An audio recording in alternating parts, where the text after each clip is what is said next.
shi ne ya kamata a jawo wasu a tauna su ɗaya bayan ɗaya kuma a ba su lokaci isasshe.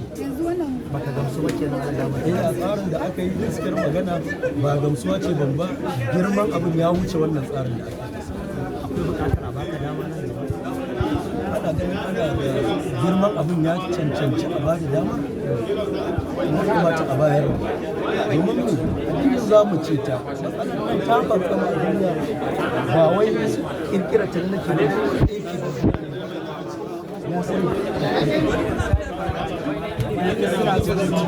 Kamar wayan su da bai za su ciwo ya kamata ya muka shawarar da wasu baran ɗauki guda ɗaya sai a tattauna shi a bar shi hukunta kansa. kamar yanzu ɗaliban Mun ilimi gama shi sai a kuma sa wani sai a kuma tattauna shi haka.